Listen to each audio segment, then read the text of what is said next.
Meron tayong pasyente galing ng site. So ayan, usually ganito pag dumarating ng galing site, oh. Ganito yung itsura niya. Kalalsawan ko na lang, wala na siyang gulong.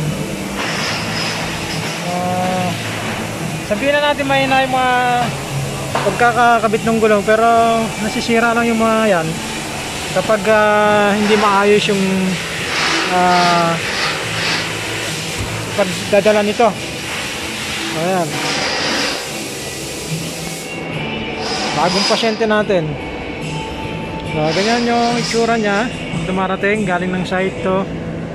So i-restore natin yan magmula sa mga gulong. Itong isa medyo okay naman. Meron 3 unit tayong gagawin ngayon. I-restore natin to.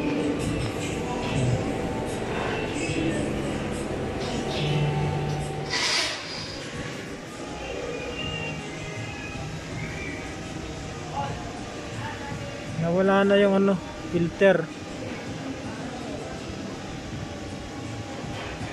Ayan.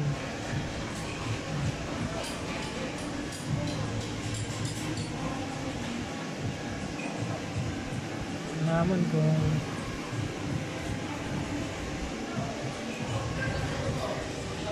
so ayan mga boss, muli po nandito na naman tayo sa ating channel. Papakita ko sa inyo yung equipment namin kapag dumarating dito sa aming planta, no?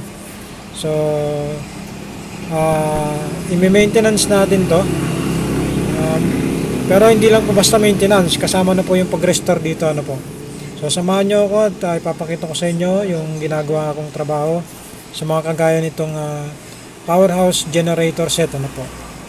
So muli po, kung bago kayo sa aking channel, huwag nyo kakalimutan mag-like, share, comment at mag-subscribe, lalo na po ang notification bell, po. So ayan po, bali i-restore po natin to, lilinisin po natin yan. So lahat po ng madumi na yan at lilinisin natin para maibalik natin sa maayos tsaka mapagana ulit natin tong unit, So ayan po yung mga unit namin na nanggagaling ng mga site, po.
No, no, no, no.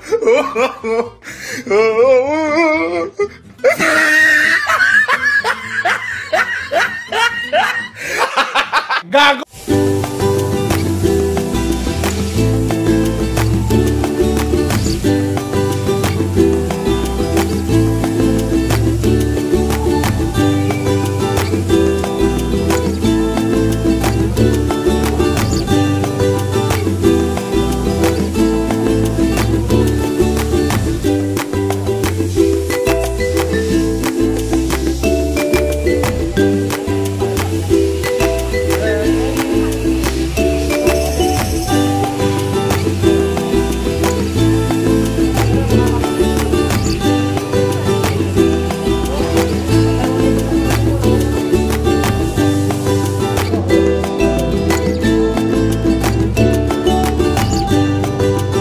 Akala kong kaliskis mo, oy. Kung si Duterte, wala na. Finish na.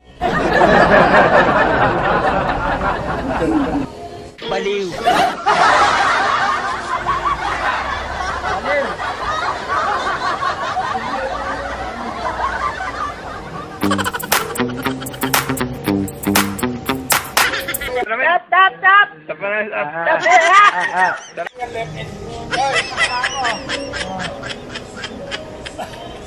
Ang kulit, ang kulit, ang kulit, ang kulit.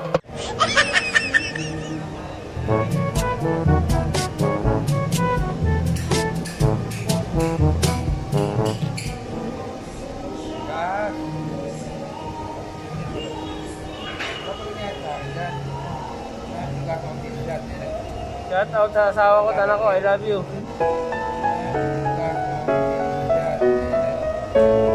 Shout out sa asawa ko, anak ko, I love you.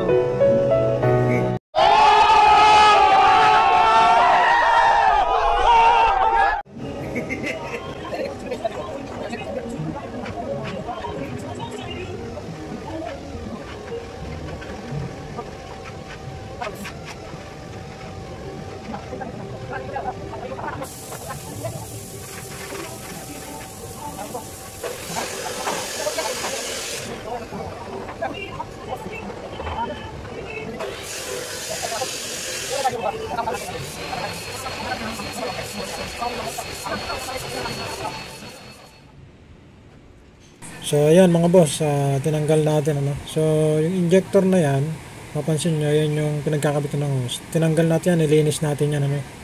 Tapos yung air filter na yan, ire-repair natin kasi sira po. Ngayon yung nawawala po, nilagyan na po natin ng tornilyo, parang takip na lang po siya no. So ganun po yung ginagawa ko sa mga unit na to pagka nire-restore. So papalitan muna natin ng K-switch yan kasi sira. Bali bubuo tayo ng isa, magpapabili na lang tayo ng ganito. Pero yung temporary, kukunin natin yung nasa kabila para mabuo natin yung isang unit. So ganun po yung ginagawa namin, nagre-restore po kami kagaya po ng nakikita nyo yan.